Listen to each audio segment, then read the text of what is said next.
I'm not pressed.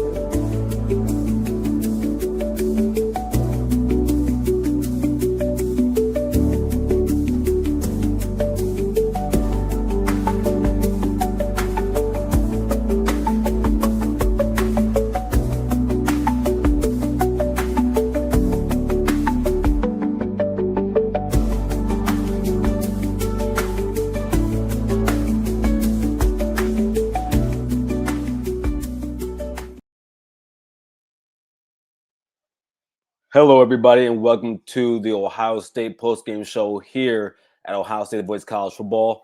I'm your host, Garrison Gaddy, joined here by my boy, Mike. If you haven't already, please like, share, subscribe to the channel, of course. Anything you get monetarily, whether you want to become a member, which by hitting that join button, coming to the Blocko Club. JT wasn't sure, and we don't give a damn, and you know the rest. So if you would like to become a member, you can go ahead and join there. Be able to choose some of the content that we post on here, like the things you want to talk about. Also, if you haven't, go ahead and check out our website, www.bocfb.com, where we have all of our shows throughout the week here at Ohio State Boys College Football, where you can find myself, Mike, and even Mark Rogers. Also, if you have any friends, families, or foes that like other programs, we have Florida, Texas, the team up north, Oklahoma, Nebraska, North Carolina. We have it here at the Boys College Football. Now let's get to it. Mike, as I told you earlier before we got on here, I was on and off in the first half. So I'm gonna be like, I'm sure our viewers, I know our viewers watch it too, but I want to be on the other side of it where you were explaining to me, because when I asked you in the space at halftime, all I heard was bullshit. So explain to me what was going on in the first half. What was just going on in the first half was, I mean, a lot of people was, wanting to blame, I guess, Brian Hartline and the play calling. And I mean, I guess the play calling in the red zone can get a bit more creative, but there were guys open and Julian didn't see him. I mean, Brandon Ennis was wide open. He cooked this guy on his route. He was wide open. It's just some things that he got to work through. And I think, we actually saw they put, probably more on his plate this week. And what you ended up seeing, I think what they were doing was really just testing Julian, seeing like, hey, what we're seeing is he really that far along? And maybe, he still got to go through things with reps. And we just saw, first time quarterback mistake. Mm-hmm. So the main thing I got out of the first half, just from like a bird's eye view and 5,000 more yards out, it looked like we were driving the ball. Like we were clearly driving the ball, but we were kicking field goals, right? Now, granted, hey, I'm happy Jay and Fielding. Hey, you did your job. You did your job. But the guys that were on the field before you didn't, it looks like. What was the situation in the red zone? Just not seeing guys open. Not seeing guys open, and I mean, that was it. Also, the run game wasn't really good in the red zone either. So, that's a problem. That's a yeah. I mean, I feel like, yeah. I mean, yeah. And who as you saw, who were getting the carries? I mean, we'll get into that later when we start talking about running backs, man. But I mean, I don't really think that was the only issue. Mm-hmm. I also believe, the issue was our offensive line at times, not getting enough push or getting the second levels. But I mean, I'm not about to complain, guys. Still need to get reps. Mm-hmm. I mean, Tegra still needs some work. Yeah, for sure. Mike, last week, this week, Monday, I actually talked about whether Aniawa should be the right guard or Tegra. Left tackle secured. That is Saravel's spot, and he looks like one of the best left tackles in the country. Just to point that out there. I mean, you can't get left guard. You can't really center. I mean, right tackle. Look, that's Philip Daniels. That's his spot. That's his now, right? Would you agree with that? Say it again. That at right tackle, Philip has that locked down. Oh yeah. Yeah. So I that think he has that for sure locked down. I mean, the biggest rotation that you see, but I mean, I don't know. He has some helmet issues or whatever, and you ended up seeing, I believe, what was it, Ian come in a little bit, but yeah, Philip. I have no issues with Philip Daniels. I have no issues with yeah. Sincere. But Tegra No, yeah, it's Tegra again this year. and It wasn't. We thought last year was going to be Josh Fryer, and it wasn't really him. It was Tegra. So. I want to be very careful when I say this, and I don't know how careful I'm honestly going to be. Tegra has been the same thing for 2 years, big for nothing. It's big for nothing. He's a good athlete, but I just feel like he struggles in knowing what he's looking at out there. I don't think he knows where he's going half the time. Now, shout out to Aniyama for being able to spell him in that situation. He came. What was it? Grambling? He came in. Yeah, Grambling. Aniyama came in at right guard. But overall, though, I mean, I think you would agree. Like, I'm not too worried about our offensive line. Like that's not where my worries lie. I am happy though. Like getting to the second half, I am happy that our offense got those many reps. I thought when the game was 23-9, I thought Ohio State could have. At that point in time, we probably could have put some backups in. The defense wasn't going to allow anything.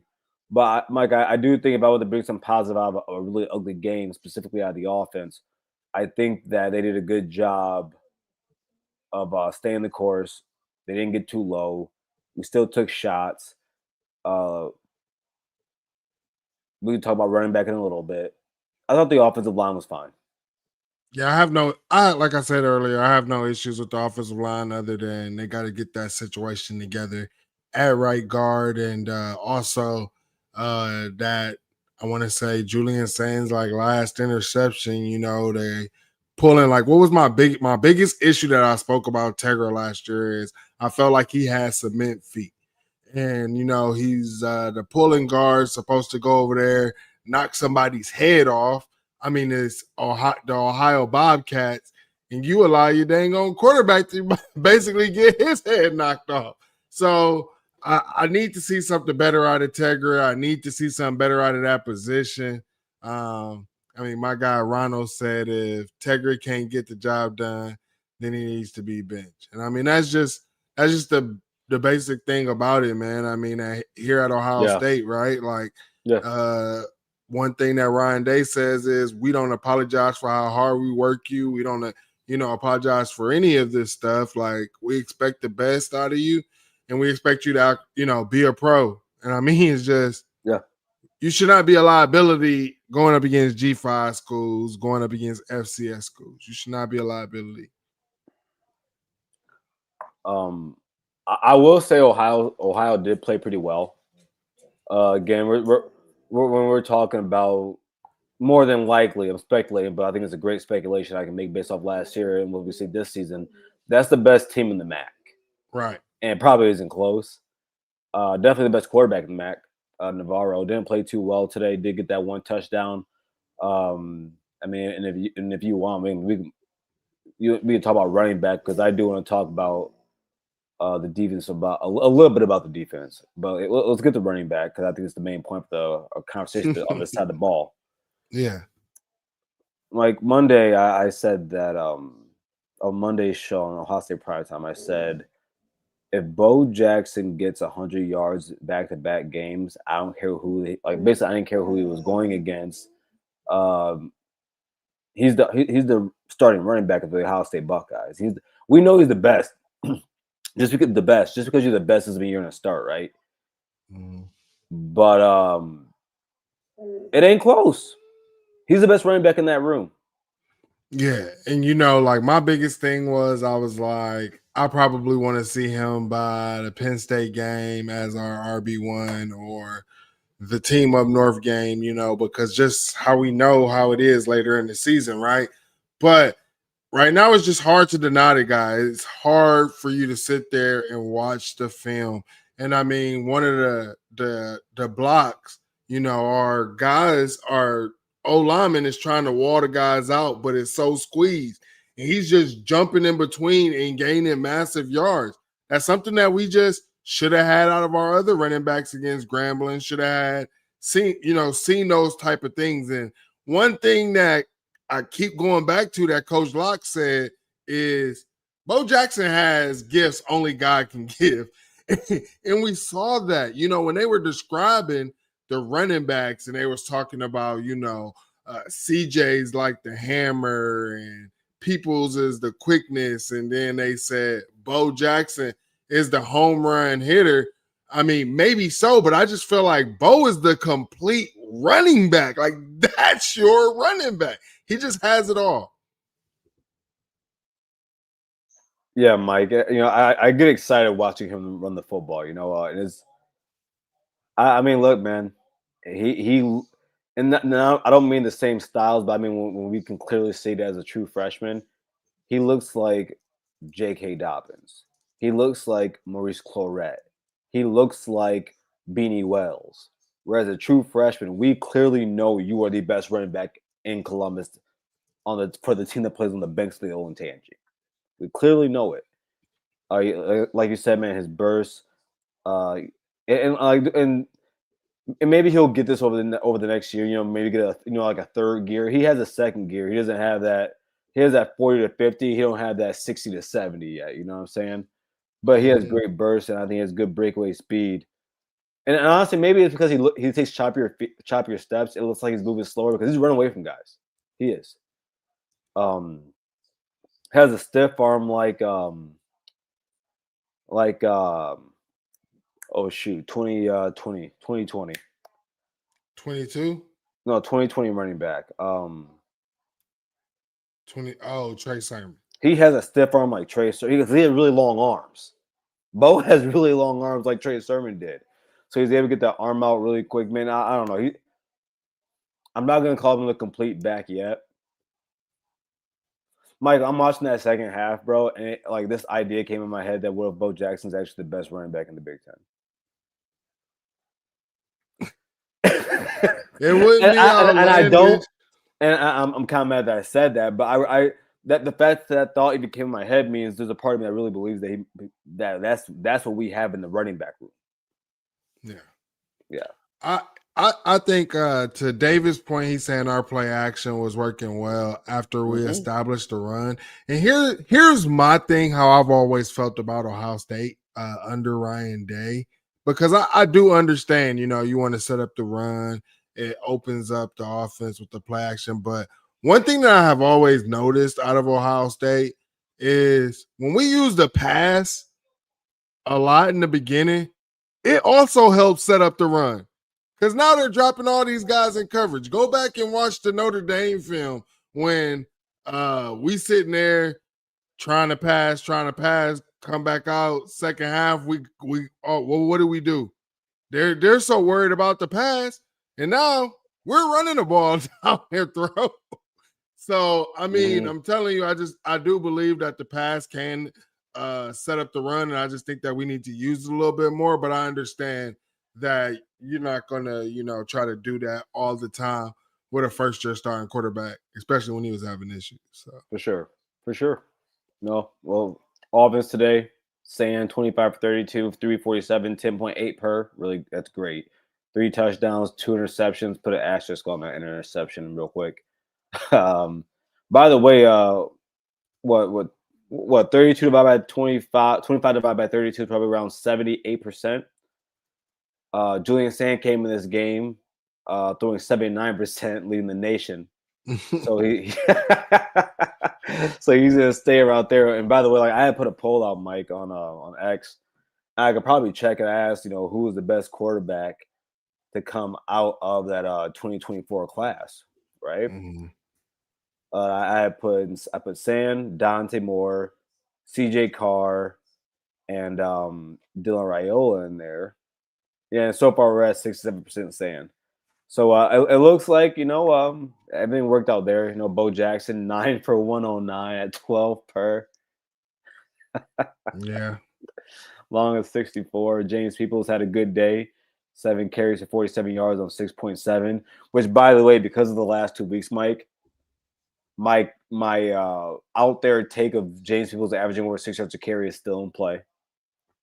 Even with what happened week 1, it's still in play. That's fine. Bo Jackson's averaging double that right now, crazy. bro.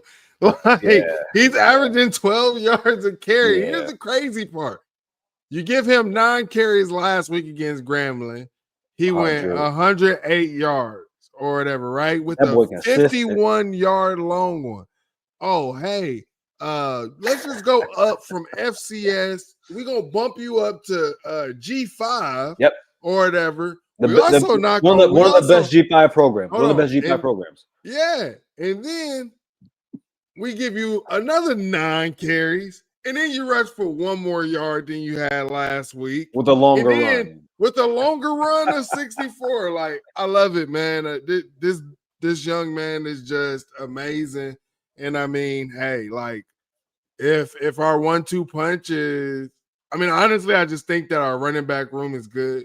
I believe that, just we have our RB1 and Coach Locke needs to lock in, man. I think he knows it. I think he been knew it. I think the issue is, I don't even think the issue is Coach Locke. I think the issue is Ryan Day. Yeah. Because Ryan Day is the seniority guy, this is my guy, I need to get him this, and he's been here longer, the seniority crap. The talent, someone put it in the chat earlier, man. Again, the talent outweighs, bro. Shout out to Robert Howard, friend of the network here at the Voice College Football. Gives it 5 Ohio State, the Voice College Football memberships. Thank you for that. And everyone going there, if he gave it to you, go ahead and thank Robert, our friend of the show right there. Appreciate you right there, my guy. And then shout out to Robert again. What am I talking about? Robert, my guy, $10 from me and Mike. Hey, Robert, man, happy to have you here. Happy to have you here, man. Start of a new Buckeye season. And one second. There we go. I forgot. Let them people know, man. Mike, that was crazy with it. Man, well, I had posted it, but like during the show, I did get called a Black Woody Hayes when I had my glasses on. Oh, that's crazy. Well, Robert, man, we appreciate you. Thank you for the $10. And by the way, Robert, I would call this the preseason, right? Mike, I think that'd be a good name for it. Yeah. Actually, Mike, can you please post this question? What would you grade Ohio State's preseason?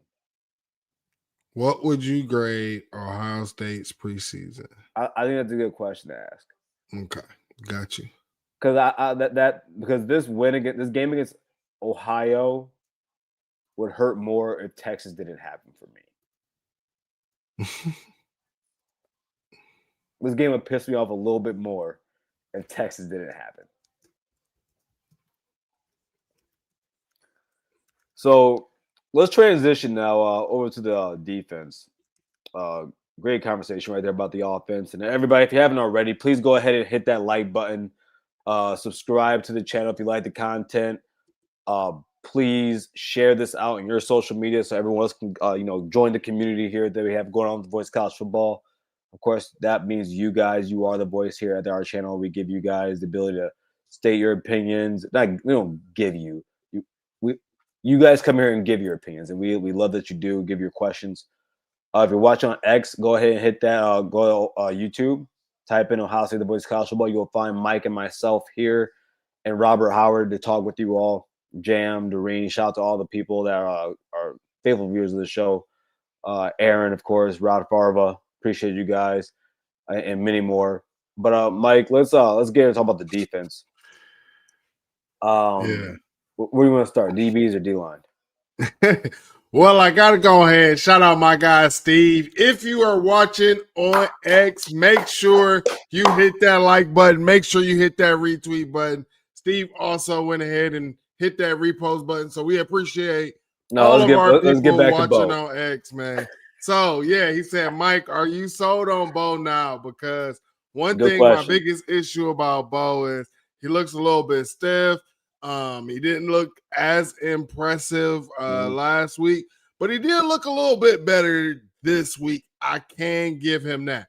Now I want to see what he looks like and what he does when we go up and we play, you know, the Washingtons and the Penn States. I want to see how he looks against them. But I can say it is an improvement from last week.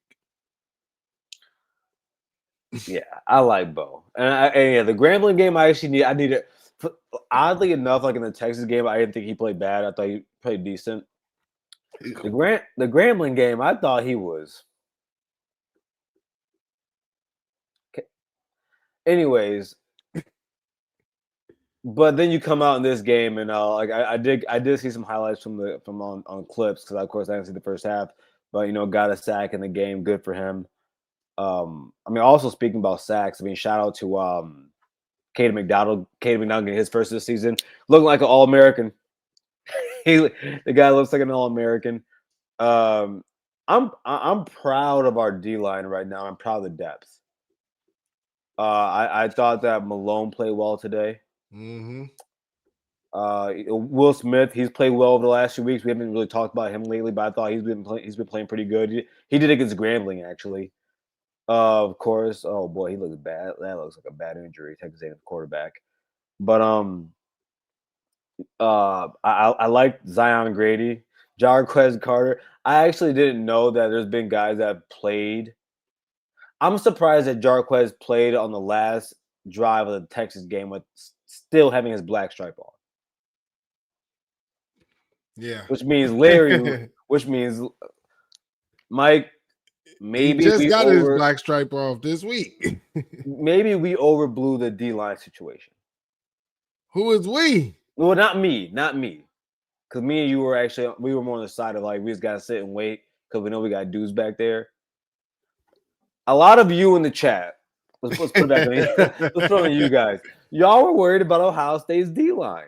Yeah. And, and I if you want to criticize Larry Johnson for his recruiting, that's fine. I'm never gonna argue about his development. Never gonna do that. And now that we're putting, I can't remember the last time Ohio State was willing to play this many freshmen this early, this much. I can't remember the last time Ohio State did that. Mike, what do you think about that D-line, bro? I like the D-line. Is K-Mac's unstoppable force. We already know about him. Best like overall D lineman? Yeah. Okay. Yeah, for sure. Hands down. Edric looked a little bit better out there this week as well. I honestly here's the thing, and what I told people is because they was worried about our depth, worried about guys' snap counts, and then you go out there and you see Matt Patricia put 3 down line, man. You got Caden Curry in the middle still wreaking havoc. I mean, what do you do? I mean, also you're giving your D tackles. That was the biggest thing. I was like, you have guys, who have the skill set on certain downs who can play inside other than our starting D tackles. You can move like they do. Caden Curry inside. Kenyatta Jackson can move inside. And then what do? You'll have Arvell Reese on the outside, Bo Atkinson on the outside, CJ Hicks on the outside. Like, I mean, the way and this is exactly what I told everybody was we were going to be able to be multiple. So I was not worried about the D-line. So the linebackers, I really don't know what else has to be said about them. Again, I believe that we have the best 2 linebackers in college football. I think Arvell Reese is the best linebacker in college football. I think that Arvell Reese, he might lead Ohio State in sacks this season. He might just. I could see it. Shout out to Peyton Pierce, really good player. Riley, good to see him get back in the game after a big showing in his first time play last week against Grambling State. I don't know. The linebacker unit is. I was, I was kind of hanging on to saying Ohio State and Georgia had the best defensive linebacker room. I just saw Tennessee torch them. Ohio State has the best linebacker room in college football. What's the best improvement of our linebackers this year? If you're asking me, I would say coverage, but I want to know. Bingo. Okay. Bingo. Okay. That's bingo. Hey, my man, Mike, we see the same thing, bro. We see the same because thing, sometimes our linebackers used to be like when you brought up Georgia, it just reminded me of that. Like when we seen sometimes like Cody Simon, they just jump right on over to Cody Simon's head. Like, we seen it from, Still Chambers being a liability, just things like that. And one thing that you don't see is you don't ever think that Arvell Reese is going to be a liability in coverage. I don't feel like Sonny Styles is going to be a liability in coverage. It's amazing. I mean, we pray for times like this, and guys, we are here. Hey, real quick, is this the name? Andre Prince says Lambo Jackson should be number RB1, by the way. Is that Might as well. You know what? Nope. Hold on. Here, hold on. Lambo Jackson. But the bow can't be lowercase. The bow got to be uppercase. Yeah, the bow got to be uppercase. But Andre Prince, everybody has come up with a new name for our running back, Lamar Bo Jackson. It will from here on out, it's Lambo Jackson on this show. On this network, it's Lambo Jackson. That's a great name.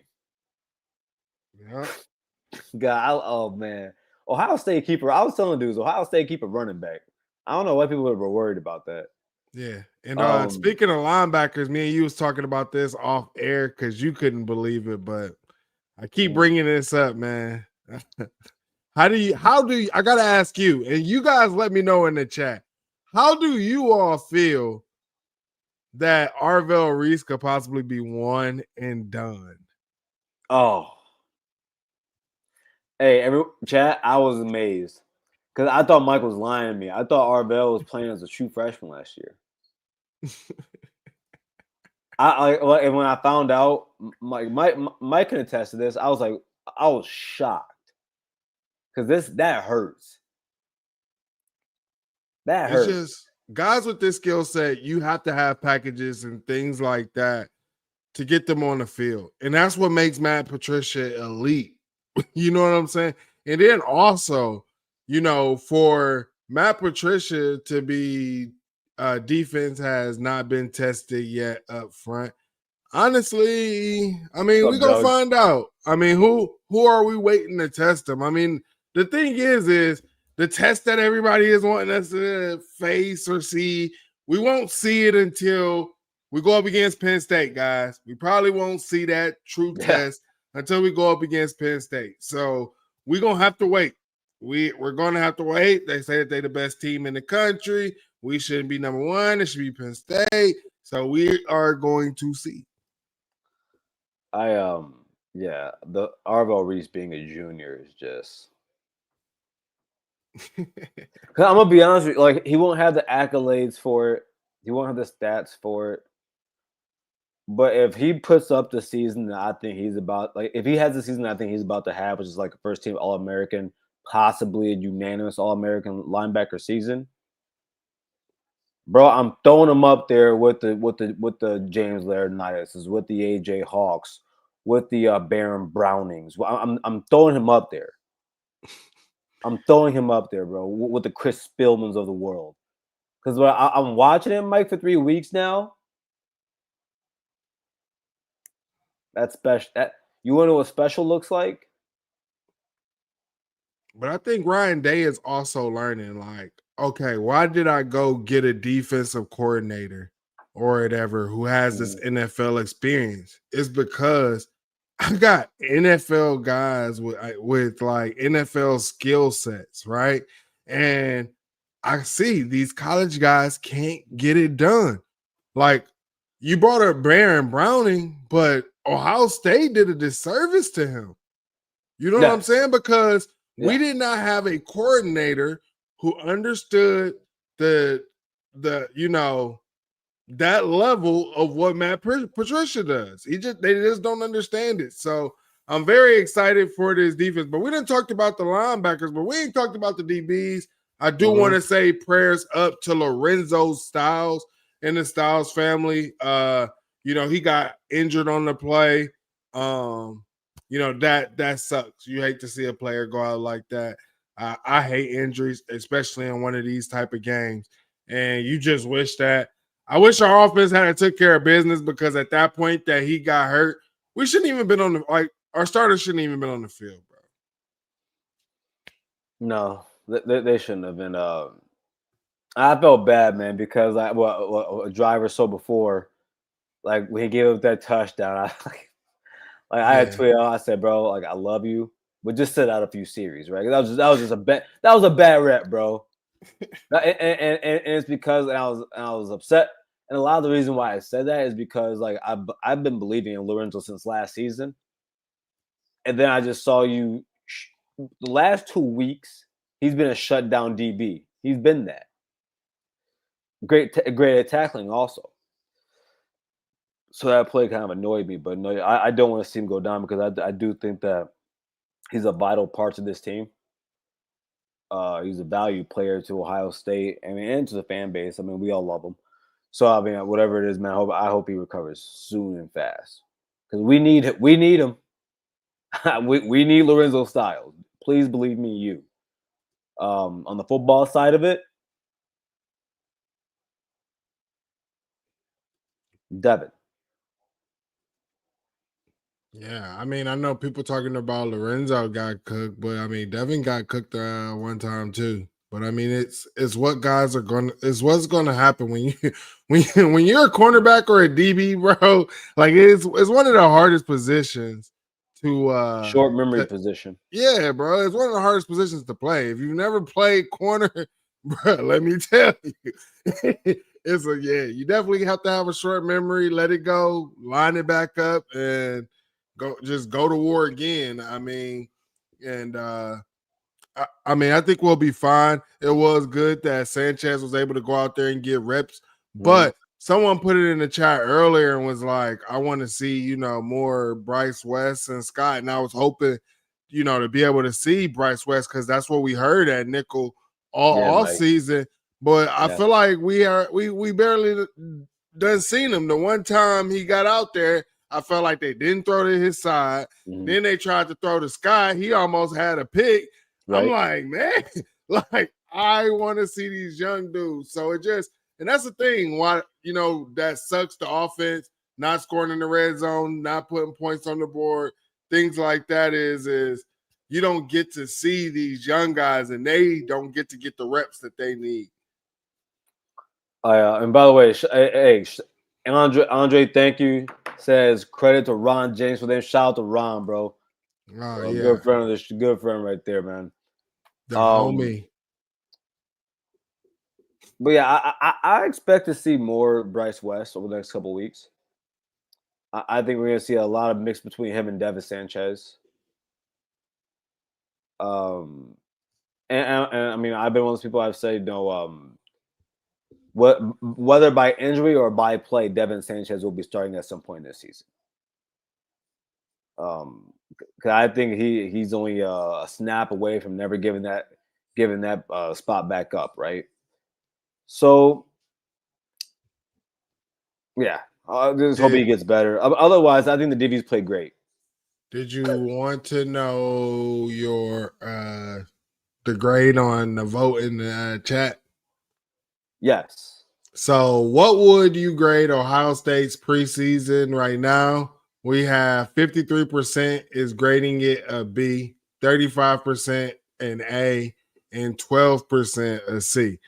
I'm guessing the people who gave it a C is either just talking about just this game. They're either just talking about just this game, or they're talking, or they're just the haters. That's it. We beat Texas. Yeah, I mean, my thing is, if you gave this game a C, I have no issues with it. Oh, none at all. But when you talk about all three games before we get into Big Ten play, it's definitely at least a B plus, I would think.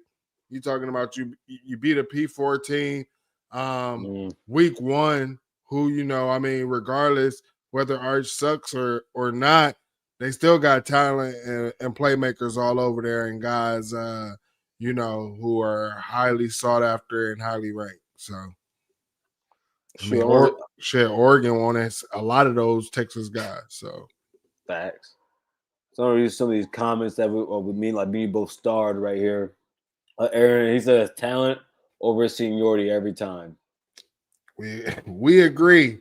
We agree, and that was like the biggest thing. You know, I mean, even back when we had Julian Fleming, I was wondering, like, why is Cardinal Tate not passing him? But I didn't know Cardinal Tate was, you know, dealing with an injury his freshman year.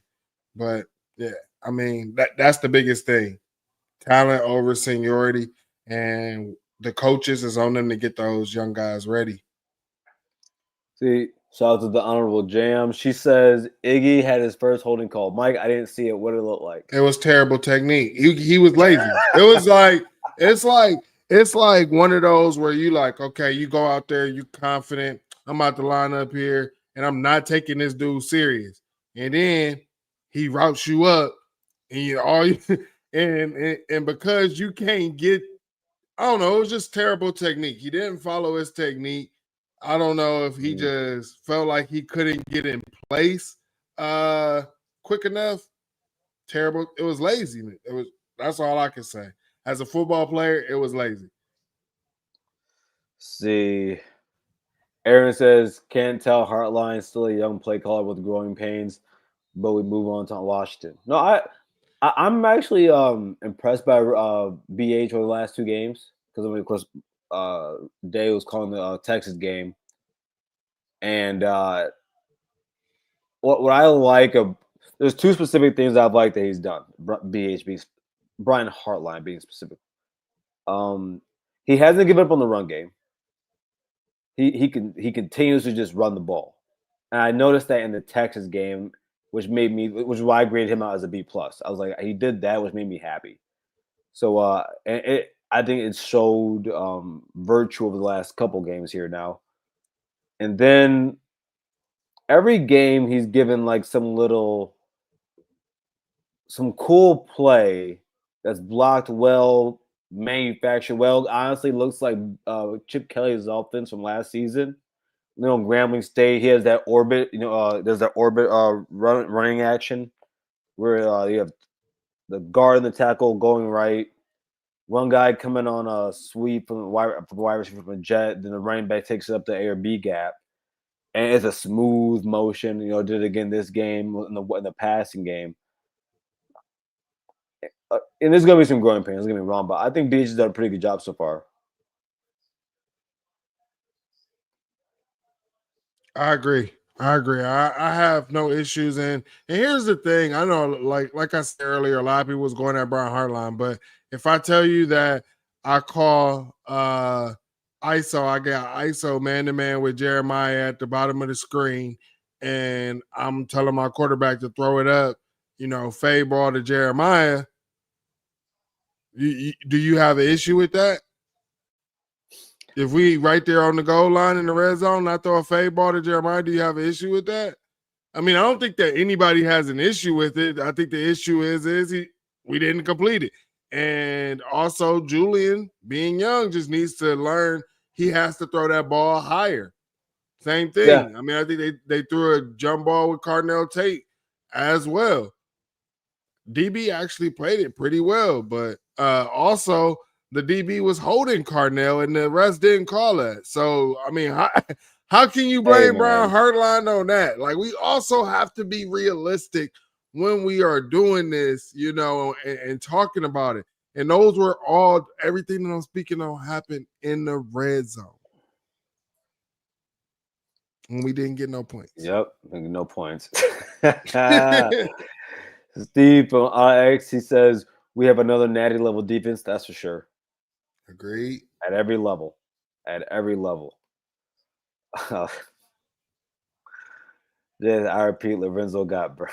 Yeah, I mean, you know, like I said, I want my boy to get back healthy, and that sucks. But the play itself. The play that happened, it was just like, okay, now get him on the ground. Yeah. And then it just, to me, looked like he just gave up on the play altogether when he just the half lazy tackling. And I'm like, bro, you went through Mick Marotti's strength program and you can't yoke this boy up and yeah, bro, something wrong, man.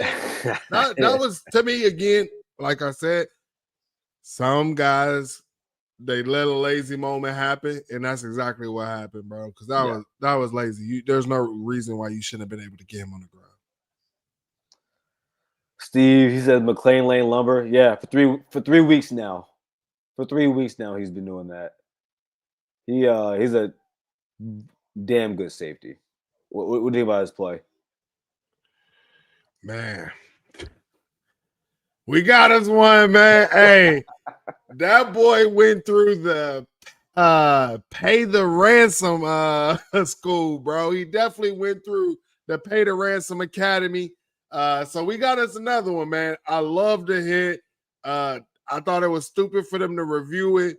Anybody who has played football knows that is a textbook play. I, as a guy who played the defender, I hate all the rules where they basically trying to allow these guys to catch, and I'm supposed to just stand there and be like, okay, you catch the ball? Yeah. Okay, now I can talk. Like, no.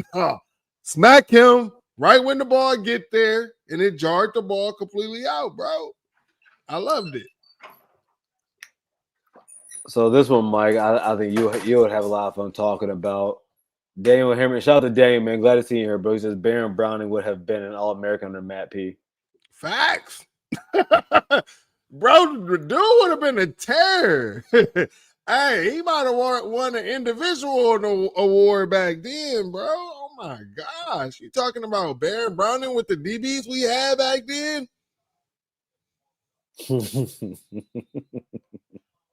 One of the most underrated linebackers in Ohio State history, man. He's one of the best. He's one of the best we've ever had. Honorable James says Mike is so chill tonight. Love it. Night games, man. Bro, I've been up since like 5 o'clock this morning, man. So since I've been up since 5 this morning, and then I went and played 4 quarters of flag football. Yeah, bro. Your boy is out of there. Did you win? Wait, did you win? Oh, yeah. Oh, okay, all right. Oh, yeah. That's I need to make sure. Yeah, we switch up teams every week or whatever. Oh, you know, so and do like random. So but what you're saying, Mike, is that you're the constant. I'm not saying it, but it possibly could be. You know, I mean, your boy be out there getting picks, man, and scoring touchdowns, man. And then right here, last one, Akron Rex. Shout out to Rex, man. Because I want to see more Mylan. Like, please, Mike. I'm gonna do it. Go ahead, man. I'm gonna go on mute. Because and before I say this, everybody, and shout out to my man Ron. Before I say this is not hate. I think BI is a valuable dude on the team. I think he's one of the best wide receivers on the team. I think he's one of the best football players on the team. I think he's a leader. I don't think he is a leader of our team. With that being said, like, and I probably need like that Stephen A. Smith ticker when he talks about court like players and then says, okay, now LeBron, now we got the good stuff out the way. The same way that you see Bo Jackson continuously getting snaps because of his play and his ability, I don't care if he's an X, Y, or Z. Mylan Graham needs to be on the field. I'm not saying he starts, but those snap counts, 50-50.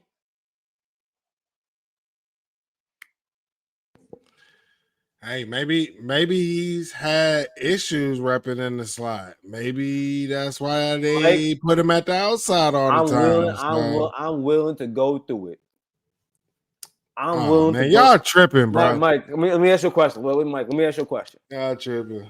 So last week when Mylan caught that ball, right, and you've seen his high school highlights. We know you have. We saw what he did in the spring game, but it's just a spring game. in his first time ever really touching an Ohio State field and getting an opportunity, he gets the ball, makes like a quick 3-shift move, makes a dude whiff on a tackle, and then jumps 30 yards in 2 steps.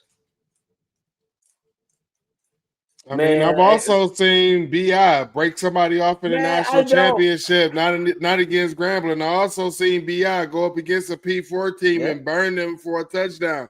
So, I mean, if we're actually talking about play and scene, because you tried to compare it to Bo Jackson, we seen Bo Jackson go in to the exact same spot as the other players and play better. But we have not seen this person go into the exact same spot and play better. That's why it's hard for me to compare. It's hard for me to bring BI up in the Marlon Graham conversation. I mean, do I want to see him a little bit? Do I want it? Well, one thing that I do agree, I want to see more rotation. But again, Mike, that's a better way to say it. That's a better way to say it. I mean, but again, you putting Jeremiah and Carnell on the bench, which honestly, I have no issues with. Put who on the bench? I have no issues with giving Jeremiah a breather. No, Mike, I need to see Tate, Smith, and Graham on the field at the same time. I want to see what it looks like. That's what I'm saying. I'm talking about rotation, and you not. No, I'm saying rotation just at a different spot. Because Mike, this in my mind, this is what I think we potentially have right now. Okay,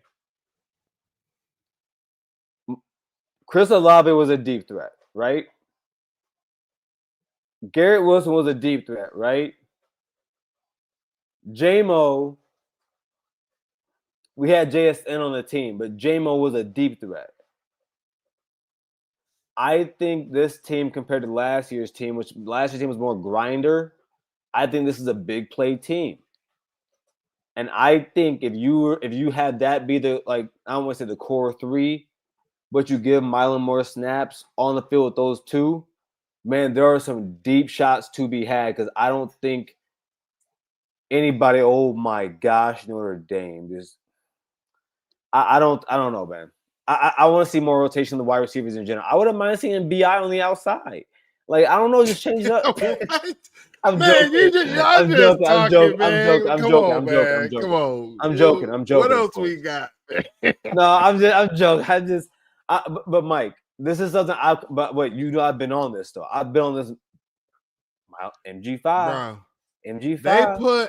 They put what's his name out there before they put MG out there. So here's the thing. There might be something going on in practice that nobody knows about. It can be blocking. It can be blocking. No blocking. And if he then what?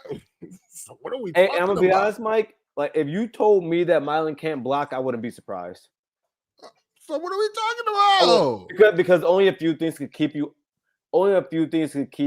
you from playing more snaps. So one of them is definitely blocking on offense. One thing that Ryan Day never wants, and the one thing, if you paid attention, is he does not want a team to be like, okay, when this player is in, the analytics is able to show that they do this, this, and this. He doesn't want nobody to ever have that, so a defensive coordinator can call the right thing, right? Mm-hmm. So it's like, okay, if I know do you want Milan out there blocking for Bo Jackson? I don't. He might get Bo killed. No, I don't want him out there blocking for Bo Jackson. So what I want is, when the guy's ready, let him go do it. I definitely don't want to see him in the slot blocking for no dang on Bo Jackson. That's closer. What are we talking about? Yeah. Sure, man. Well, before we hit our break here, everybody, Mike, what are your lasting, like, actually, specific question. This is a much better question. With next week being the bye, what are the things that Mike needs to see improve on the offense, on the defense, and on the coaching staff? I think Julian needs to understand the why. You heard Ryan Day talk about his quarterbacks, learning the why, like CJ Stroud was understanding the why in his second year. But I feel like I think that Julian, if he can understand the why, we can get him to understand the why. Like you'll also stop missing on guys who are wide open, right? Like you'll see Brandon Ennis and understand why Brandon Ennis route is going to work and then why it's going to be open. Same thing with other people. So I mean that would be my biggest thing. Shout out to my guy, the Rod Farver. I'm always going. I'm hanging with Crawford, man. Hands down. Man, I love Canelo. I'm picking the American. I like Crawford. I actually like Crawford as a person, as a boxer. I hate that I'm really hoping that those shoulder problems don't turn up in this game, in this fight, because I think he can win this.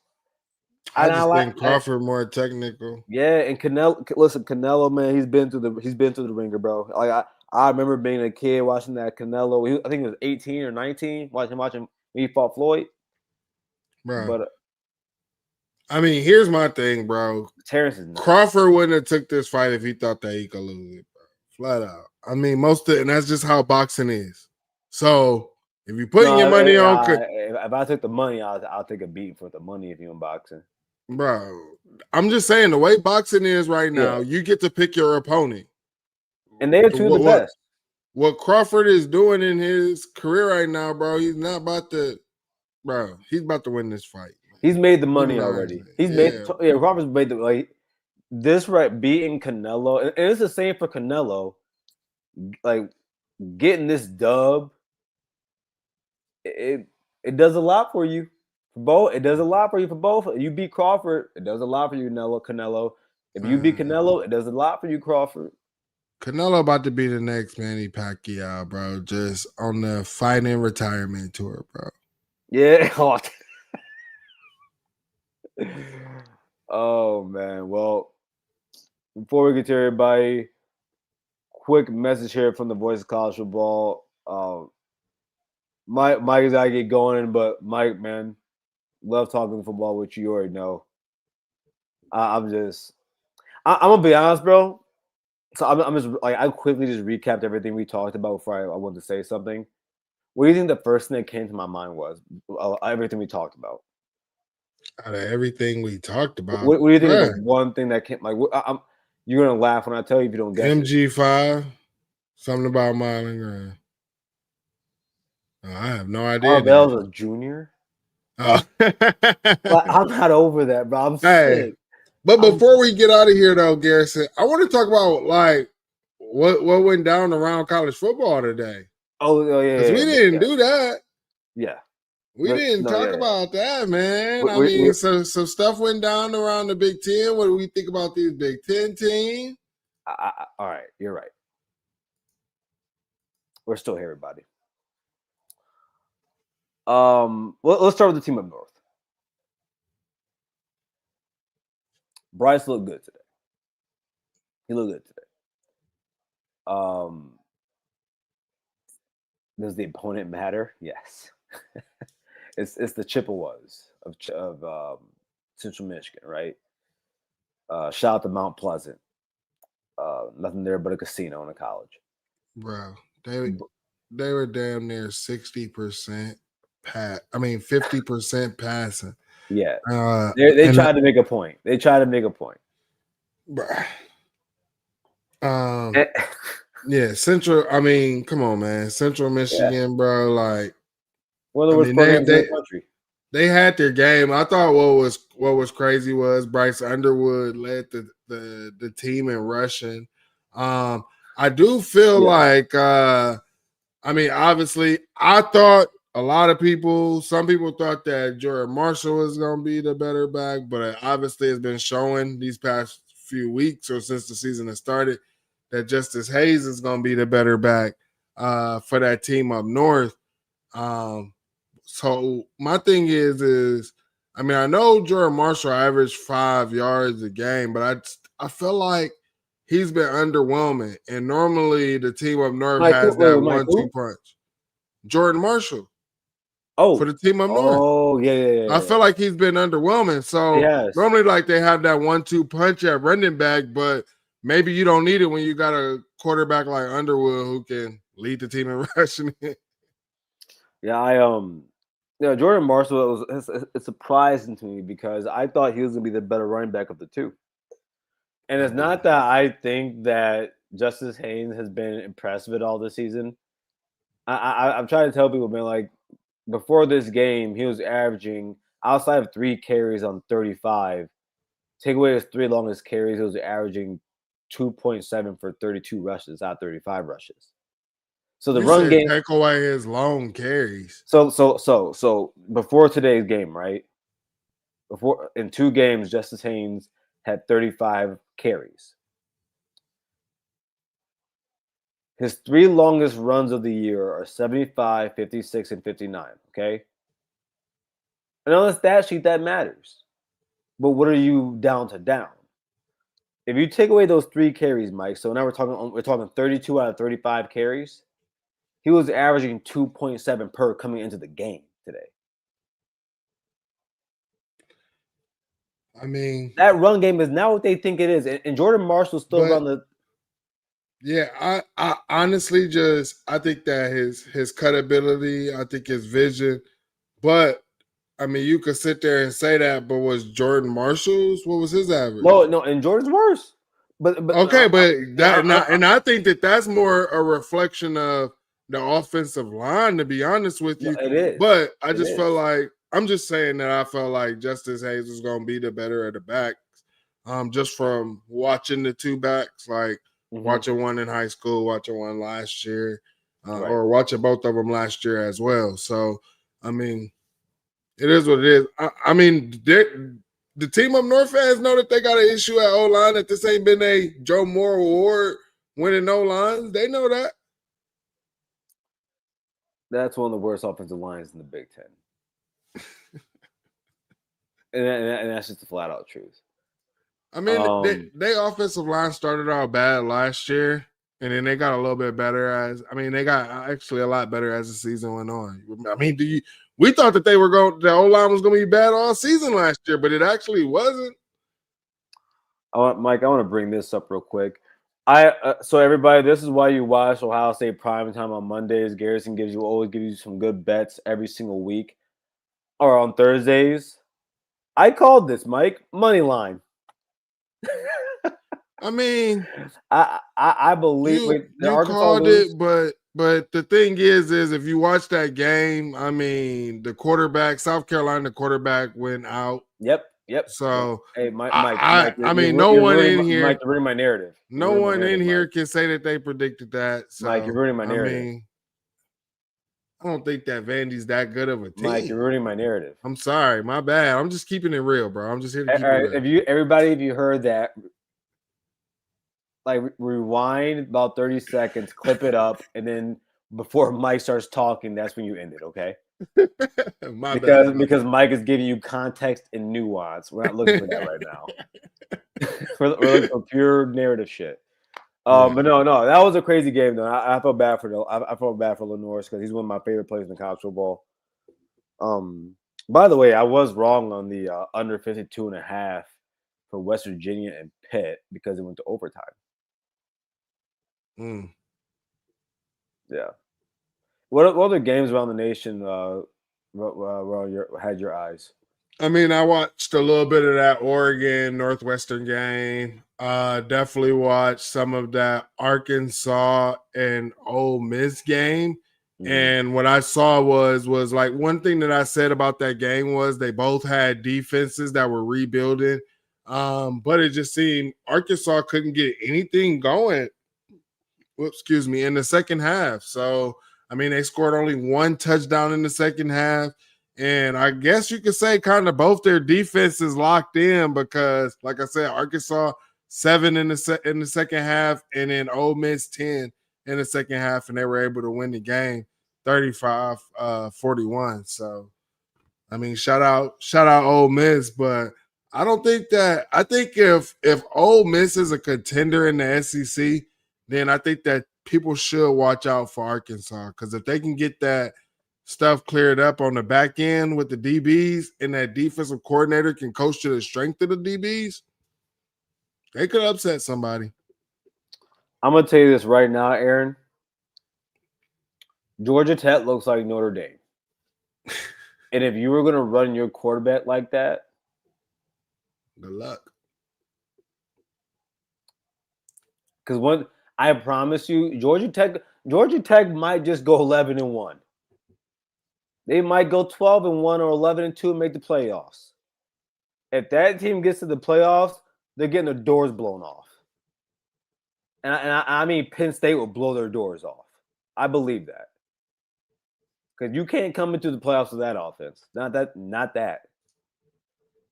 That was how many they ran him over 22, 23 times? Bro, they was doing them boys dirty. But I mean, here's the thing, man. Clemson's just getting exposed, man. They don't have the depth to play in these games where it came down to the who? fourth. Oh, Mike, you were right. Mike, I was wrong. You were right. It comes in depth. Yeah, I mean that was just like the biggest thing. Like everybody talk about it. And one thing that you see: when do Clemson lose? Have lost each game in the fourth quarter.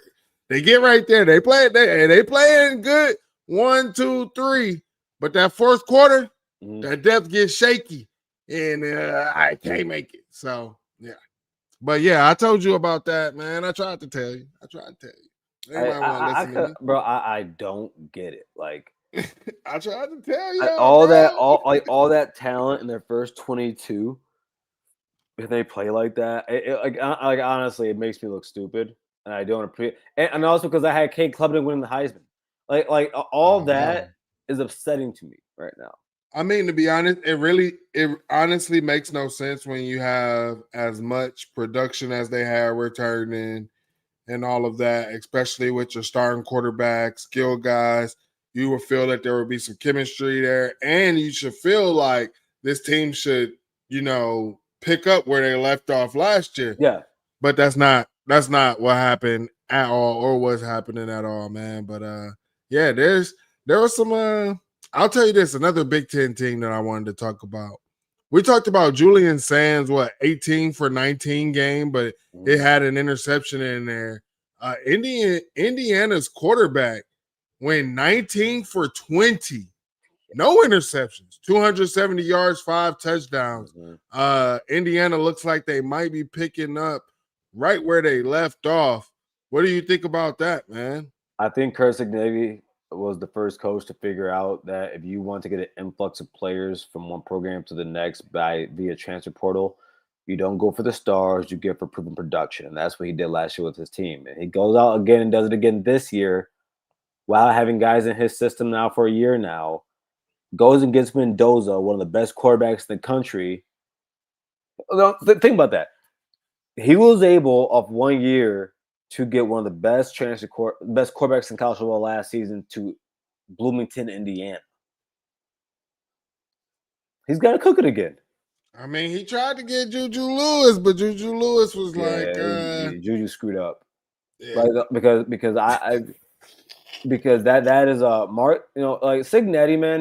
People, he can be annoying. I agree with that. He kind of seems like a douche, but that's got nothing to do with you being a coach. Yeah, he's developing for sure, bro. And I mean, his scheme. Here's the thing, and like I say, everybody was like, "Oh, they didn't play anybody, man." It doesn't matter. Go look at Drew Aller. He didn't play anybody either. He didn't go 19 for 20. Well, Mike, I promise you that. Well, I'll tell you what. If someone wants to say that about Ohio State, fine, whatever. I can care less. Where I hate that when people are saying that about Indiana is because you're not basing that off of your normal expectation of what Indiana is from year to year. Indiana is not this in the first 3 games, no matter who they play year to year. Yeah.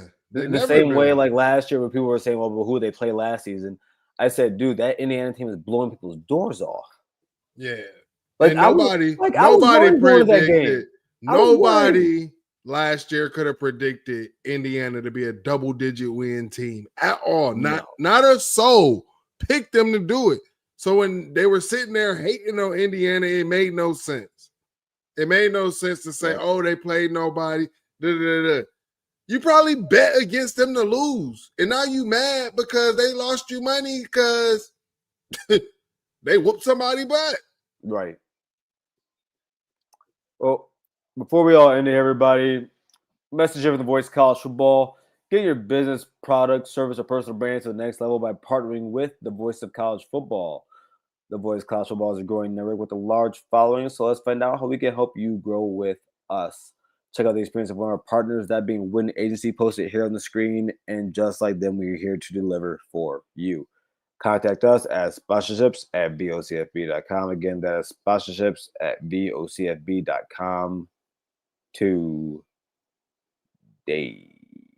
College football is even more exciting when you've got some action on the line, and the games are even better when you're cashing in. And the Voice of College Football is the place to be to get the greatest value. Start with my picks. 75% against the money line, 58% against the spread, and I've got a 40-plus year track record. 11-0 in the college football playoff for me last year against the money line, 8-3 against the spread. And I'm just the warm-up act. Steve Merrill of Wager Talk is our ace in the hole, show stopper. 7 years with the Voice of College Football, over 30 years in the industry. Steve gives us analysis on all the big games, but you can't miss Steve's weekly under-the-radar pick. 28-12 against the spread the last 3 years. You also get picks from some of our top analysts here at the Voice of College Football, including Corey Bratta, Matt Zemek, and Steve Dace. Check out those numbers. Become a YouTube or Patreon member for just $99 per month. Go to the main channel on YouTube, click join, and then select the betting tier. Do the same thing on Patreon. Make 2025 a winner now.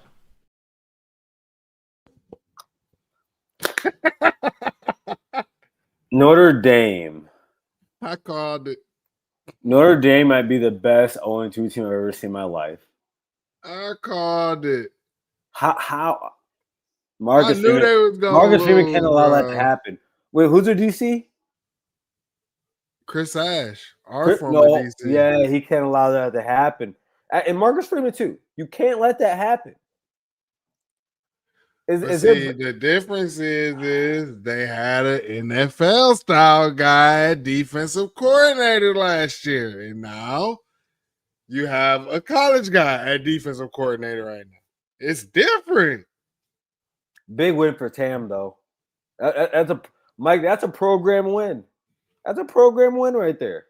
Man, no, that's definitely a huge win, and I think we can all say with this, Notre Dame has officially been eliminated from the college football playoffs. You heard it here first, right here on the Voice of College Football Ohio State channel. Notre Dame is eliminated from the college football playoffs. I know some people are saying that Clemson is, but Clemson still has a chance to actually I have a caveat, go Mike. win the ACC, even though I don't think that they will. But Mike, I mean, what? What if USC is ranked when they played them? It doesn't matter, bro. They got If you are 1-2 in top 25 games, and USC just happens to bust out 10-win season, that's their saving grace. Their saving grace is USC being damn good and you winning that game. That's their saving grace here. That's all they got left. And who's on USC's schedule? USC has the team up north. It's gonna get washed because, dang. The Rob Farmer says, Notre Dame, your season is over. Well, I'll tell you this. Here's the thing. USC. Wait, does Notre Dame play my? No, Notre Dame already lost to Miami. No, they lost Miami. Yeah. And by the way, Miami's my number 2 team in the nation. But here's the thing: it's really USC's schedule. Like, yeah, I mean, my thing is, I feel like USC ain't gonna get through that, bro. You talking about like a Big Ten slate? Like, are you gonna be Illinois and that team up north and Notre Dame all back to back? Like those 3 games back to back. Notre Dame plays Michigan this year? Hold on, yeah. No, not Notre Dame. I'm talking about this is USC schedule. USC, okay, USC. Yeah, USC. Say it again. So USC, this is USC's schedule for the next few weeks. Michigan State, at home, at Illinois, at home against the team up north, on the road against Notre Dame, on the road against Nebraska. The Nebraska, Notre Dame team up north, Illinois, they're not coming out of that. They're not coming out of that undefeated. No, that's tough. But if they can come out of that 4-1. And then at the end of the season, they go up against Oregon. Case closed. Notre Dame is eliminated. So they can finish. They can finish 10-2. No, they're going to finish 10 and they're going to finish 10 but say if they went 4-1, but say if they do go 4-1 in that stretch, and they lose to Oregon, that's a 10-2. A 10-2 USC is going to be ranked. They're not going to be 10-2. That's a 9-3 team. Well, they're a 9-3 team. We'll see. I mean, again, that also depends on what else happens in the college football, world. I mean, the SEC's up for grabs. That's for damn sure. Yeah, Georgia didn't look too good. Actually, and Aaron, Aaron, right here. Well, I say Georgia didn't look too good. Georgia's offensive line or offensive tackles did not look too good. Yeah,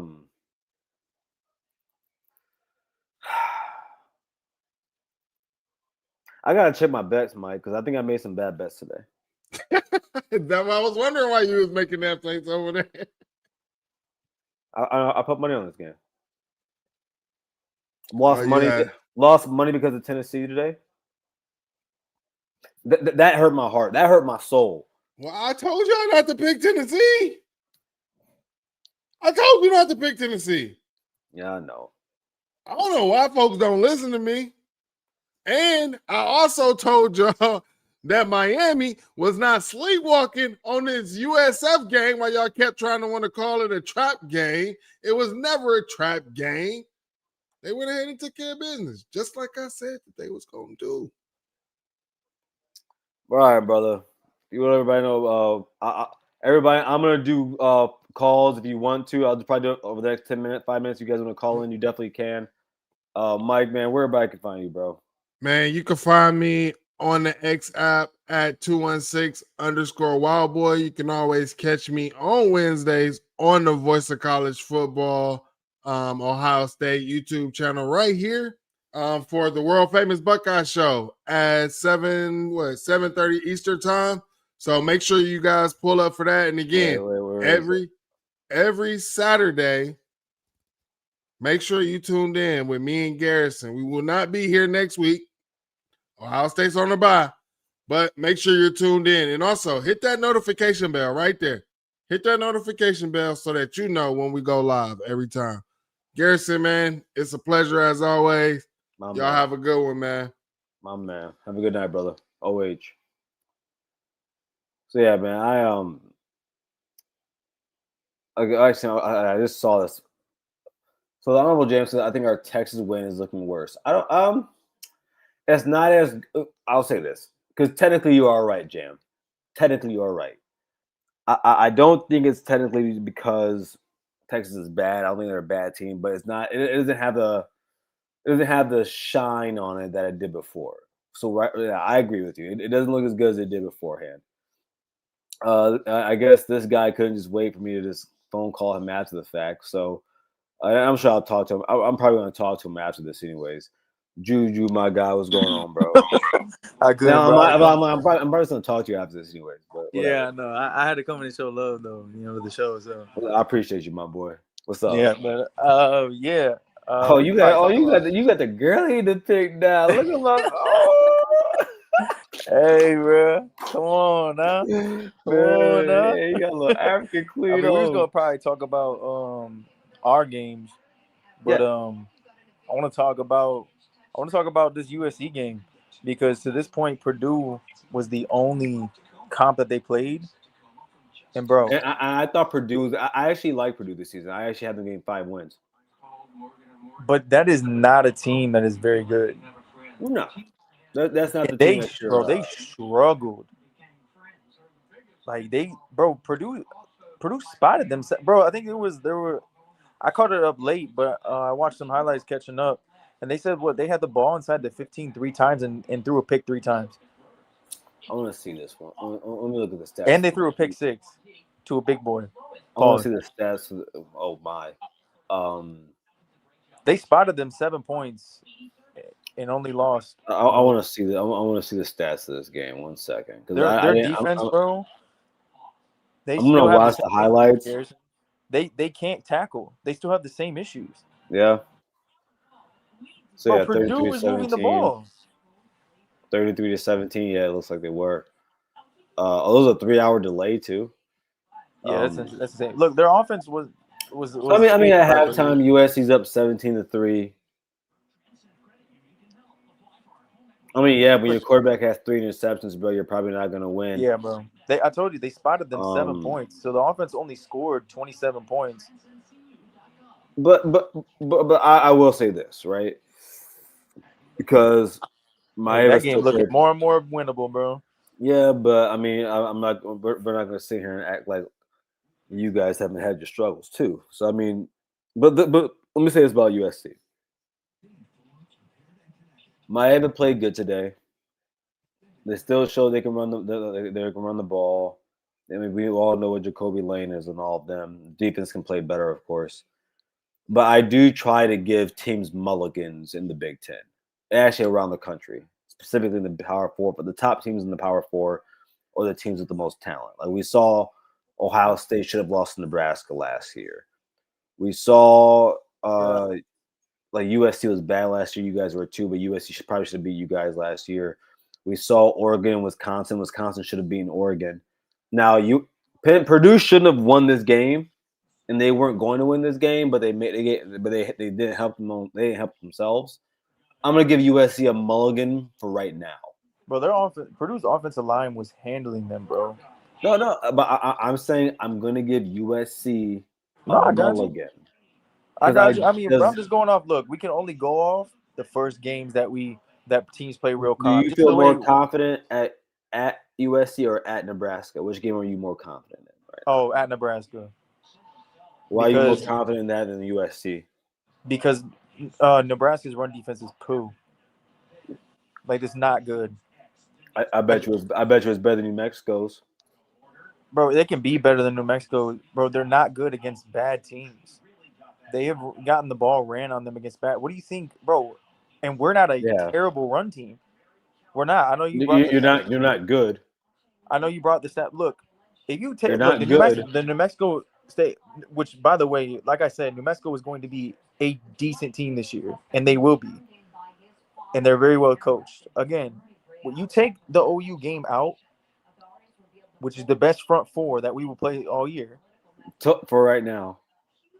Bro, that front four is cemented, bro. You guys will probably be second, but outside of that Oklahoma front four is disgusting. Bro, they're real. Me and you, but we try to tell we. I agreed with you. I know. That's why I said we tried to tell your fan base, bro.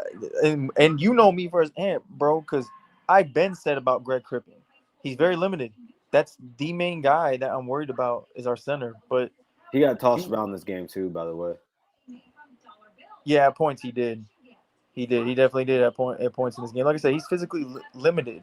But all around, bro, I saw our game exactly what I wanted to see, bro. We got anything we wanted, especially even with backups. And you wanted to see those 5-6 yard runs. We popped those all game. So I mean, you look down the list. Everyone ate in our game. Everyone rushed the ball. Real quick. So Ronald Clarabee, he asked, "Hey Garrison, are you still doing the Scarlet and Blue show?" So good promo. Yeah, this is a good time to do. Ronald, it's actually a great time you have. W promo. So I put it on X a while ago. I said it on a show a while ago that Bryce wasn't going to be able to do it this season, so he's not going to be able to. So we're working everything out right now, but I'll let you guys will hear it first here. So the Juju, who's here with me right now, will be filling in this season on Scarlet and Blue show. We'll be bringing to the voice of college football. And we're just working it out, but hopefully here in like the next 2 weeks is my plan. But yeah, so the Scar Blue show will continue. It's gonna look a little bit different for a season, but yeah, we're here. We'll be W here. promo. And that was great timing, Ronald. And Bryce, I mean, well, it sucks because of my work schedule. I couldn't do it. And Bryce, he's still calling high school games. And he's doing a great job doing that for South Christian. So and Michigan Sports. Shout out to Bryce. I need to follow him on Twitter.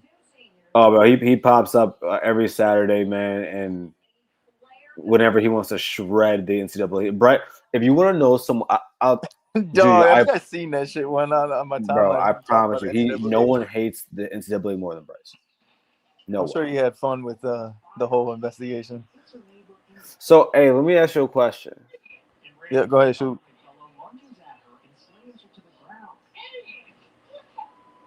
You better be careful how you phrases. I know you think it's something sick. You think it's something sick. And I'm not gonna let you slide. After you tell me I'm gonna speak on something you said was crazy with Mike. Okay. Let me say this real quick.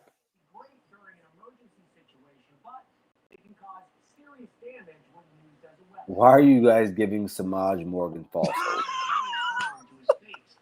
Hey, bro, he scored today. Why are you scheming him open? I don't know, bro. Well, because Donovan McCulley was requiring double teams today, bro. I mean, like, I'm gonna be honest. Watching him score made me want to puke. Hey, okay, he scored, but I'm gonna say this. I'm gonna say this, which made me laugh. On two bubble screens, Bryce threw him the ball, and he tried to underhand catch both of them. This shit made me laugh on a bubble screen, bro. He dropped one and made the other catch. This shit is bad, bro. Listen, bro. Oh shout out to Samaj Morgan. Nah, bro, you didn't even gotta say too much about him, bro. But I mean, what's better behind him? Hey, but I want to but hold up. I will always be as loud as I am in my praise as I was my criticism. Great catch on the sidelines. Yeah, great catch on the sideline. That was that because that pass wasn't easy to catch for his size. Excuse me, and he Tony two-tapped it as an NFL catch. Good play. Yeah, and Marshall redeemed himself after having a pretty rough. What do you think about Bo Jackson? This is what I was getting to. Okay. Look, I think Bo Jackson. I think Mike shares the same kind of concerns that I do with Bo. Just watching him, but I agree he's clear cut the best running back, and even him at his full potential. I think that's a concern for your running back room. Like a concern.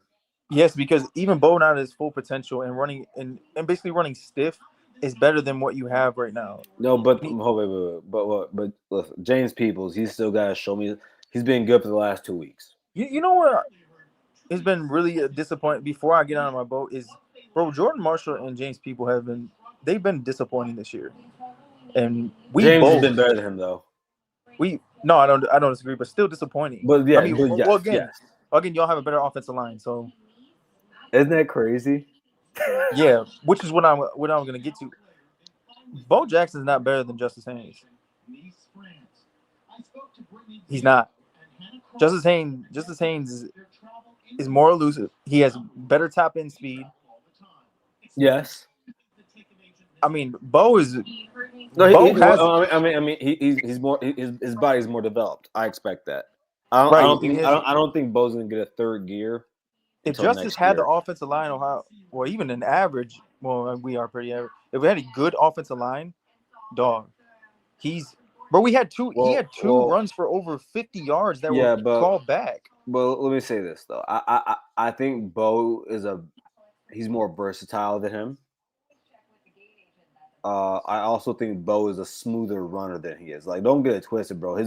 Justice Haynes' big runs, bro, are busted off open lanes. And he's not getting touched by anybody. Well, if you go and watch, I know essential, but the holds that brought the back, he's outrunning everyone. I agree. Day one. Ohio, this is crazy. Michigan. But bro, Justice Haynes after contact today had 4 yards of carry after contact. So I mean, he's breaking tackles. No. He gets good. Like today, I thought he ran really strong today. I think he runs strong most in all. He only got 14 carries too. I think the offensive line is a problem for you guys. I don't think Justice Haynes. No, let me ask you this. Like generally, like there is not really many defenses that are going to challenge us. Like I think Oklahoma's gonna challenge you. Oklahoma is no, not Oklahoma, Nebraska. Nebraska's gonna challenge you. Bro, I'm not afraid of that, bro. They are mud against the run. I didn't say you had to be. I didn't say you had to be afraid. I said they would challenge you. I'm talking about. Okay, let me rephrase. Challenge. I mean, scared. Like, fuck, we are not gonna be able to run the ball. No, but the reason I don't like that word is because, like, as an Ohio State fan, nothing. I'm gonna be honest. Nobody scares me in college football. I think if you ask me right now, I think Ohio State looks like a clear cut. I'm gonna be honest. I'm moving Miami to number 2 in my rankings. But today, I have a complaint though. But if you ask me today, look, who do you think looks better than Ohio State today? I think Miami deserves that credit. It's Miami. I hate even saying that. I know. I have no problem with you saying Miami. Outside of Miami, though. I know Oregon didn't play very well today, but I think Oregon, Miami, that's really it right now. LSU has gained my respect, bro. Like, and if Ohio State got on the field with any of those teams, who would you pick? I think right now, I think Oregon. I think Oregon could beat y'all. I think. But Juju, that's not what I asked you. I think those teams could too. I'm asking who'd you pick? What do you mean? Who would I pick in the game? Right now, I pick LSU to beat you. They played better comp, and they just went on the. Bro, did you see what they did to DJ, bro?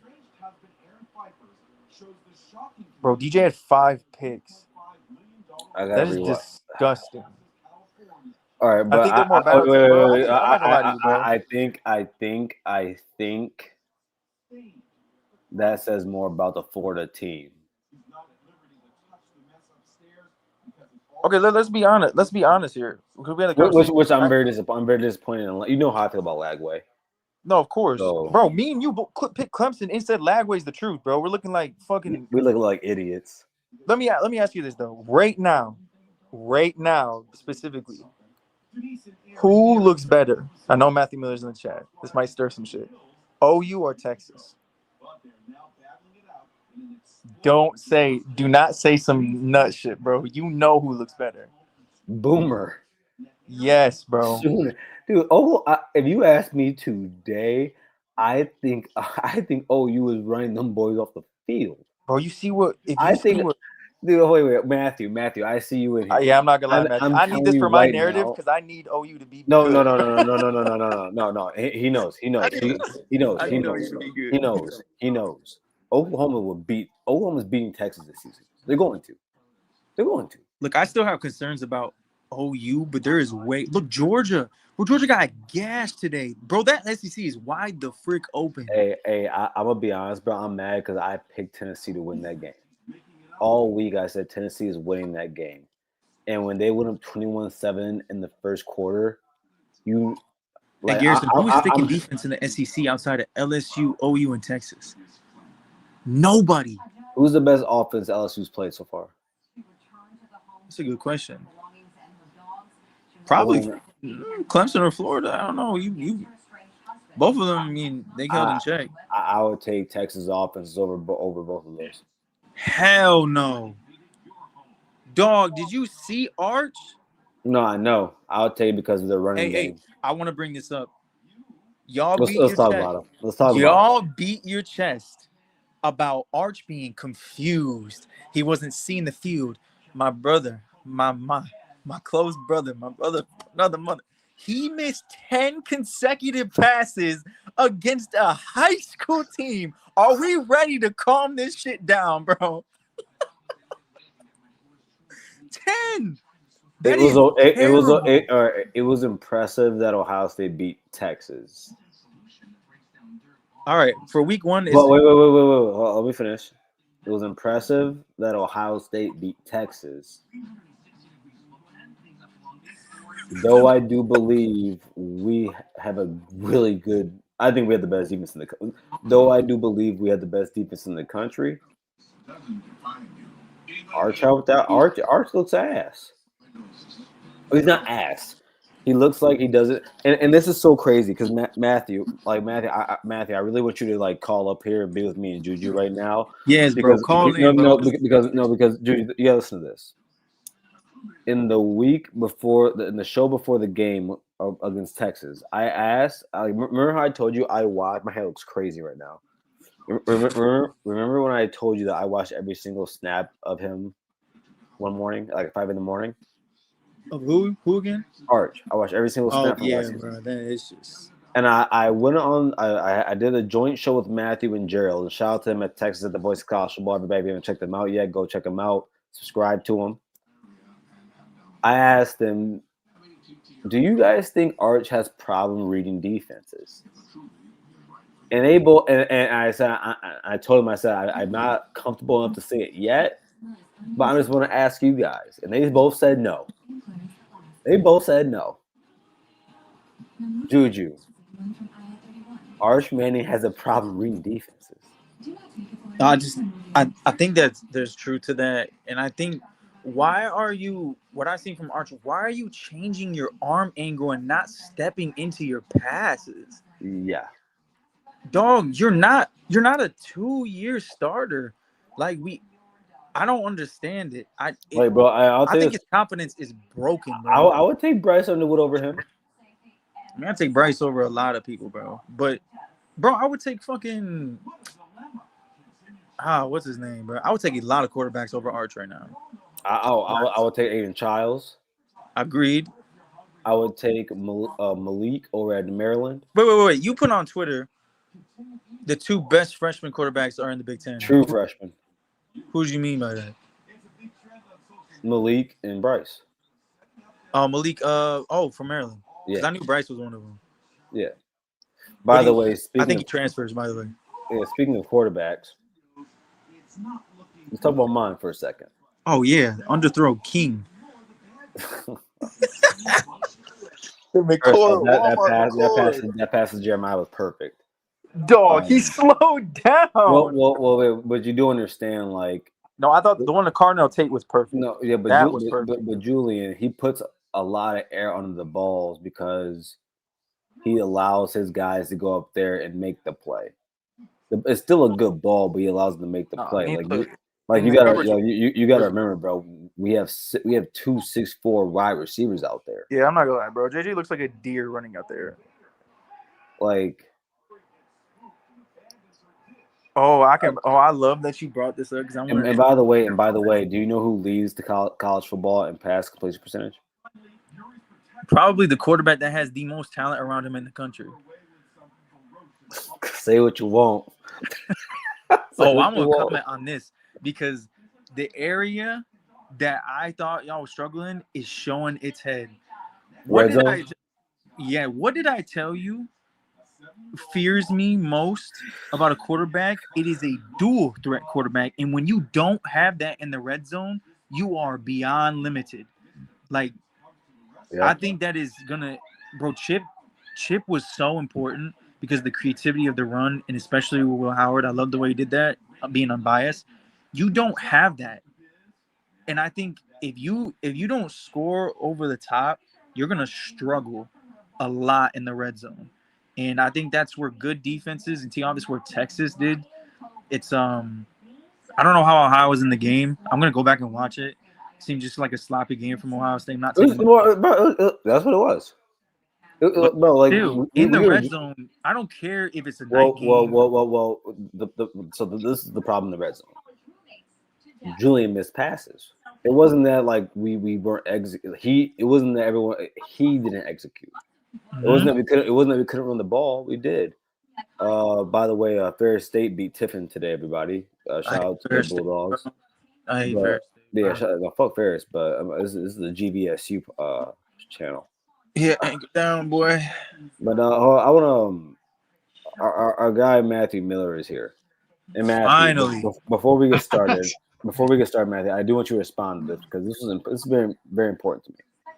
Because I mentioned about how I asked you and Gerald that question about his ability to read defenses, but you both said no, and I was careful about it because I said I don't think there's enough information yet. with the information we have now, does Art struggle to read defenses? Yeah, I think that's his second biggest thing. The first thing is still I thought it was getting better versus San Jose State, and then today, the mechanics I do not understand. That's what I said, I'm bro. so puzzled, dude. I don't know what happened. I don't know if the team switched them, which if they did, they deserve to be, I don't know, court-martialed because it's really bad.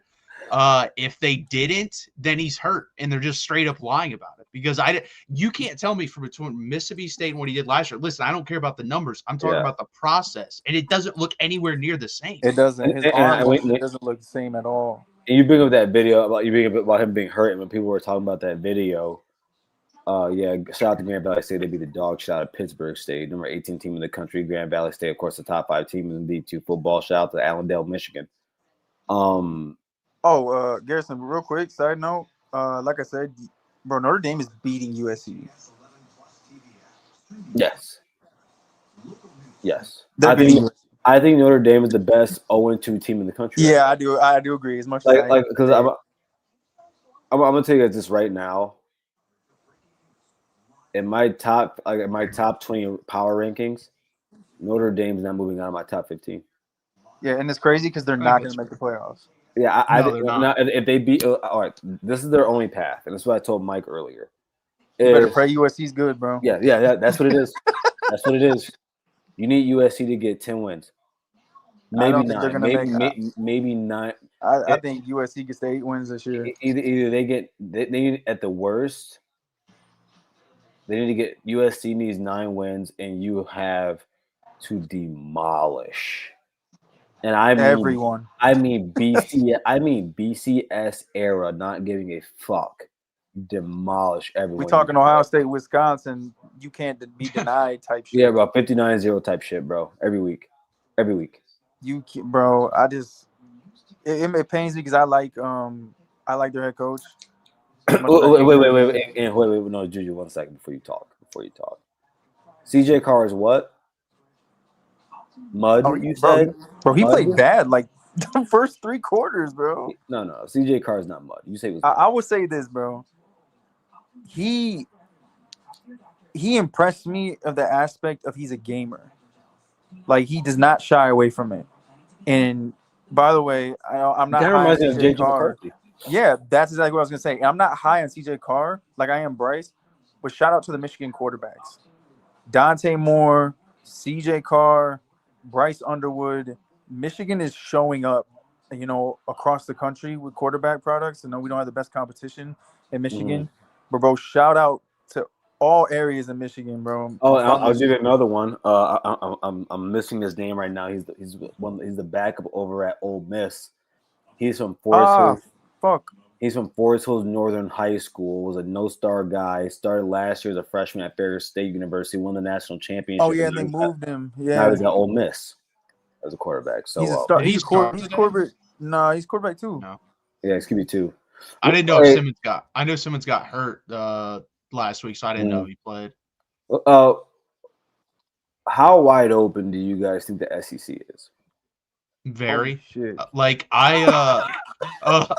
I predicted A&M to go 10-2, and I almost had them making the SEC championship game. Bro, they look really good. Their offense is really good. Now their defense, I don't know.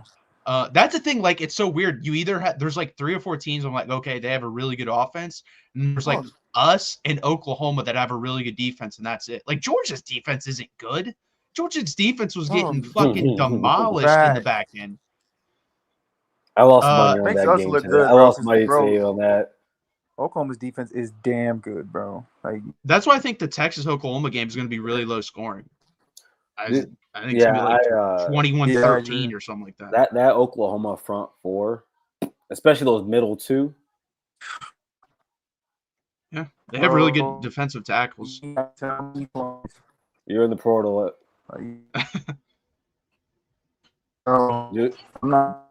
Juju, you're in and out, Juju.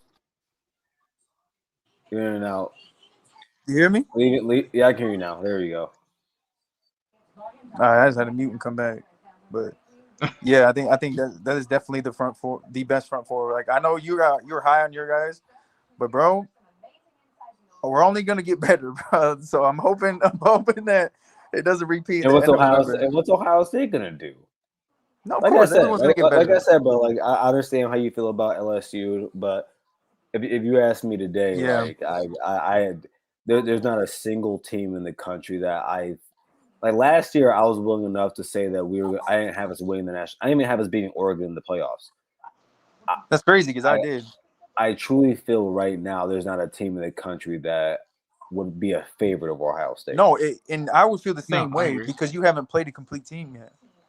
I don't think anybody. There's only two on your schedule, or one on your schedule. Well, I don't two. think anybody's a complete. Oh, I mean, like as I'm looking at the teams, no one's complete yet or close to it. I think a lot of these Penn teams are State good. is the closest thing that you'll I get. think we knocked their doors off. At first, that was the only loss I had Ohio State getting. And I as I don't get know closer what to it is now, going on with Penn State, bro. Bro, you had. I'm not even gonna say too much, but you had. yeah, Who did they play? Villanova, right? Yeah. yes. Dog, you had your starters in like the fourth quarter. And the thing was, I wouldn't care about that if they had impressed me in the first 2 weeks or just not destroyed the team in the first 2 weeks. But like I told shout out to Grim. I told him this early in the week. Shout out to Oregon, by the way. Real Yeah, shit. shout out to Oregon. They look really good, damn good. Real shit. But I'll see you guys. I will see them in Indy. But when it comes to that team, there's just something missing there. Garrison. There's something missing with Penn State, That is true. And I think people are gonna knock themselves out. I'll say I'm not gonna sit here and sunshine us. We have our concerns, but we get past Nebraska and we beat USC. There is no one in front of us in Big Ten but y'all. If we lose to y'all, we can still go to Indy. It's a fact. Listen, you guys. It's a fact. But I don't, bro. I'm still confident we're gonna beat y'all in A2. Here, you asked the thing about the SEC. Who's the best quarterback in the country? Shit, I thought it was Lagway. I thought it was too. I would tell you. Shit, probably Gunner now. What the fuck? No, stop. It's probably Mateer, honestly. I would tell John you. Mateer, yes. Yeah, I would tell you it's either Mateer, Nuss. Oh, Dante. No. I'm out on Nuss, bro. I'm not out on him yet. If Bryce, I'm not. People keep playing, but if Bryce is there halfway through the year, he's starting, bro. He's starting. Yeah, don't. Yeah, Probably. He's starting halfway through the year, bro. Probably. It depends on how their season's going. I'm gonna be honest with you guys right now. Call it bias if you want. I think I would put Mateer and a tier by moneyline Mateer and a tier by himself. I'll put him in a tier by himself, but in that next tier, I would have Julian in there, leading the country with 79 completion percentage. They gotta give him respect, bro. But and honestly, that like he threw 2 picks today, but I don't know if you guys saw. Did you guys see his second pick? Yeah, it was a fluke pick. It was a fluke pick. It was like he's getting sacked and he's just trying to throw it like to the ground, and it gets like the guy's hands just happen to be up ready for a pick. Like it was like 2 yards in front of him. So I mean, Julian Sane has a good arm, but like we talked about, I think he handicaps you in areas. No, I think Julian is C.J. Stroud and a tiny body. He's throwing 79. Walmart McCord, bro. No, he's not. McCord threw 64. Bro, Julian Sane, even stepping into throws, is underthrowing his receiver. Wait. He's an undersized guy. Like McCord's bigger than him, like much bigger than him. And he was underthrowing people. Well, but what I'm saying to you is McCord wasn't throwing it like this. Dog. And mind you, McCord had another year in the offense. Look, Julian Sane is playing great, and I told you for the season he's gonna be fine. He's the best quarterback in the Big Ten with Dante. You have too much talent around you to fail. And actually, you know what? Right? Actually, you know what? I lied. Aiden Childs has some say-so in that conversation.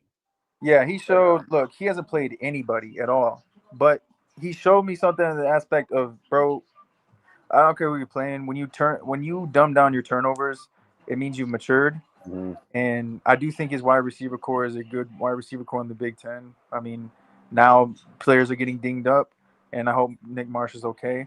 I still think we're going to fuck them up in East Lansing because they have no defense at all, non-existent.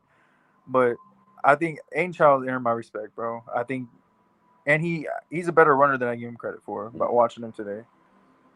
Well, I think Carson Beck's in that conversation as well. yes. Nobody's talking about him, bro. Yeah. Well, that is a fact, bro. Matt, we're gonna get out of here. You want to tell everybody where they can find you, my guy? Yeah, just go over to the Texas Voice of College Football channel. Follow us, subscribe over there. We really appreciate that. We're doing every Monday at 8 p.m. and Tuesday at 8 p.m. And I already told Juju about this, and he was the one that saw it. I said Notre Dame was going to start out 0-2. That was like my preseason hot take because I'm high on A&M. I just gave Miami's one of those teams where I saw it so many times. I was like, I'm done. I'm not gonna believe in them, but I'm not surprised they're good. So yeah, I mean, I agree. I don't think Notre Dame. I just don't see how they make it. Mario's coaching for his life right now, bro. Yeah. All right, Matt, man. Appreciate you, my guy. Talk to you soon. See you. Juju. Yes, sir. You can find me on Twitter at @UM_Ju_. You can find me on there and find me on the Scarlet and Blue show soon. In a couple weeks, we'll get the details going as Garrison said earlier, and y'all can tune in. That should be really fun. But I mean, other than that, it's a successful week this week. I mean, for both teams. Mm-hmm. So I mean, I don't really got nothing to say, but it's always go blue. All right, see, that's where we cut you off. That's where we cut you off. Can't be cussing on the channel. Give a shit. Again, everybody, appreciate you for showing up here. Again, love you guys. Appreciate you being part of the Voice College Football community. Again, if you haven't already, please like, share, subscribe to the channel. Make sure you share it, get it out there so we can bring other Buckeyes into our network here at the VOCFB. And as always, OH, IO.